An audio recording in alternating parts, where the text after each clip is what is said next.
welcome back to my channel. I am back with this week's Teen Mom recap. Before I get started, I would love it if you would go ahead and subscribe to my channel. I post new videos weekly about Teen Mom Next Chapter and Teen Mom Young and Pregnant. I recap the episodes, make them a lot shorter, sweeter, and funnier. So if that sounds good to you, go ahead and subscribe. Anyway, let's go ahead and get started with this week's episode. We start with Leah. She takes us on a tour around her and Jalen's new place. Or should I say, Jalen's new place. We got the commentary on the side, they're doing a house tour. This show really is more and more like YouTube or Instagram Live every day. And then, as is obligatory in a Leah scene, her girls ask her if she's getting married and having kids. Leah says, what, 3 isn't enough? But Jalen says that he wants a boy, and Leah sees that he's excited, so she says that she's open to it. Next is Caitlin. Tyler is getting a vasectomy. I always thought that I would have a house full of kids, basically a zoo, but I guess that's not gonna happen. Are we implying that it's not currently a zoo? Tyler says, I'm ready for this. Our population of the species is done. Kate says, we have 4 biological kids. That's a lot. But at the same time, I don't want to physically not have any more. Tyler can physically not have any more, though. That's a him problem. Bar calls from rehab, and Holly is cheering just to hear him. Ashley says, don't worry, he'll be back in a couple days. She says, I'm summoning grandma services this weekend. I told Bar to take an Uber home, but really, I'm going to surprise him and pick him up. I hope he's successful after he leaves, or I'm going to need a refund on my 30 days. A refund. There was just a bunch of articles about how MTV paid for the whole thing because you basically forced them to. They basically told them, well, you paid for Butch's rehab, why not Bar's? So if they are sending a refund check, it's going straight to Viacom Incorporated. Up next is Brianna. Lewis shows up for his annual visit. He plays games with Stella, they run around in the playground, and he didn't even try to slip his mixtape into her pocket this time. So Brianna is very happy. She called him daddy for the first time. He's finally gonna see how amazing Stella is. She texts him to invite him to Stella's graduation, and we also see that his name in her phone is Lulu the Foot. He says that he will come to the graduation. Brianna is just walking on air, but Brittany says, you better take that with a grain of salt. What if he doesn't come? He said, okay, I'll be there. That means he's coming. Yeah, he said that the other 78 times too. He needs time to think of an excuse, okay? Someone really needs to make a compilation of all the times that Lewis and Devon bailed out on events, because it's really bad. Cheyenne is planning Ryder's nail polish launch. Yes, seriously, Ryder's nail polish launch, not Cheyenne's. She says, and Ryder's helping me out. An actual employee calls and says, Ryder, I heard you have a nail line. Are you ready for this weekend? Cheyenne even brags, you know Ryder picks out all the names and colors. I mean, I think that's also the extent of what most celebrities who run a brand are doing. So good for Ryder. She's on par with Kylie Jenner and Chelsea Huska, picking out stuff on a poster board and saying, yeah, that one, and then calling themselves a CEO. I hope you guys don't think that Kylie Jenner is over there in the lab mixing the chemicals for the lipsticks. Anyway. Cheyenne then sits down for a conversation with Zach. She says, we have to figure out soon which school that Ryder is going to go to. And Zach says, we need to be in a safer environment for Ryder. The thing making the environment unsafe is you, Zach. It's Leah's friend's 30th birthday.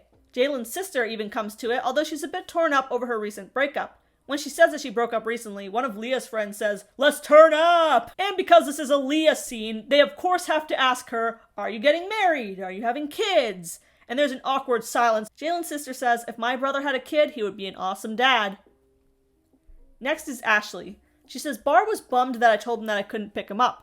So when Ashley shows up anyway and runs to meet him in the airport, he is truly shocked. He says, my heart is pounding out of my chest right now. And not even because of drugs anymore.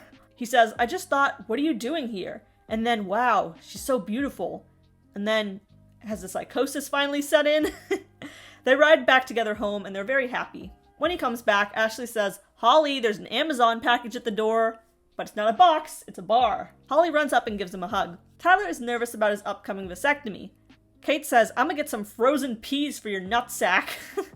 Thank you, Kate. You get nut peas after Tyler spent the last week mopping up your pee. It's an even trade. I want to talk to Gary about vasectomy since he had one. So Tyler hops on the video call and says, okay, I'm here to talk about balls. Gary tells him, we decided to do it because Christina had her tubes tied and she still got pregnant twice, so I had to do something.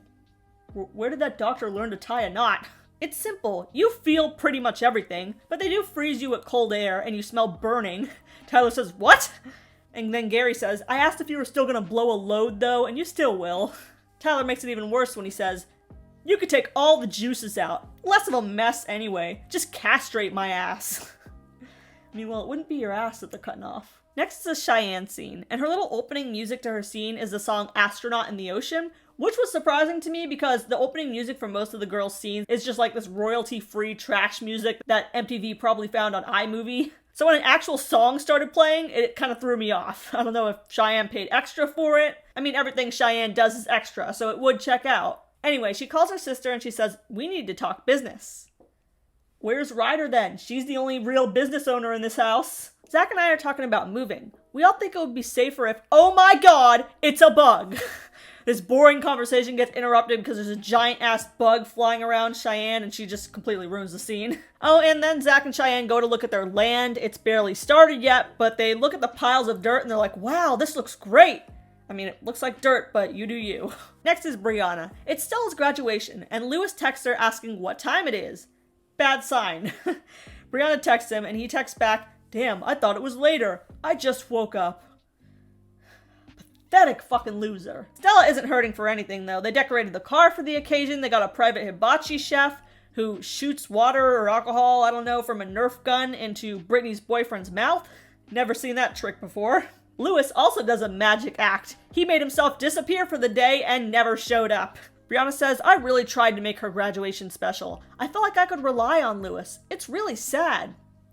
What's truly sad is how you just refuse to believe that Lewis is a loser. He has shown you so many times over and over and over, and that's just what was caught on camera. Tyler calls and makes the vasectomy appointment. "I'm getting fixed like a dog, and Kate's coming with me." But in the car on the way there, Tyler starts freaking out. "Should I really do it? I have a bad gut feeling." Probably from the way Gary described it. Kate's like, don't go then. It doesn't really affect her. He says maybe I can reschedule, and they back out of it, for now. Kate says, "I think he's backing out because he never got his boy that he wanted. I told him to go with your gut feeling though, because your gut doesn't lie." Leah's friends go on a party on a yacht. Yas! This seems like a perfect time to bring up race politics. Her friend asks Leah, "When you and Jalen have kids, is it going to be different raising a white kid versus a black kid?" And they discuss that for a while. It's completely forced. Like, this is definitely what people want to talk about during a yacht party. And by the way, Leah's friend, who's the girl whose party it is, reminds me so much of Kayla Sessler. She has the claw nails, the accent. She says, "My kid Isaiah." Like, she even has a kid named Isaiah. Isn't that crazy? Kayla, is that you in a wig trying to get on Teen Mom the next chapter? Get off that boat, silly. This isn't Teen Mom Young and Pregnant. Corey comes over and picks up Ryder. Cheyenne tells him about them getting a new house. "We love the lot. We love the view. We love the fact that it's closer to Corey." Don't make Zach regret that part, Cheyenne. Corey is also happy that Ryder will be closer to Mila. Ashley asks Barr how rehab was. He says it felt like juvie or a camp, but there's a lot of value in the support system in the community. "I picked up how to prioritize my well-being and communicate. Drinking was a symptom, but the issue was my emotions." Ashley says, "I am so proud of him. Some parents never acknowledge that they have an issue. I'm familiar with addiction. My dad was in and out of rehab my whole life. What I'm not familiar with is someone who wants to change, and I see that in Barr." And that's all for this episode of Teen Mom the Next Chapter. What do you guys think of... I'm trying to think of what happened this episode. Not much, huh? What do you think of Barr coming back from rehab? I guess. What do you think of Lewis being a loser who bails every single time on Stella? I mean, we've seen it 80 times before, but go ahead and leave a comment down below and make sure to subscribe for more Teen Mom recaps every week.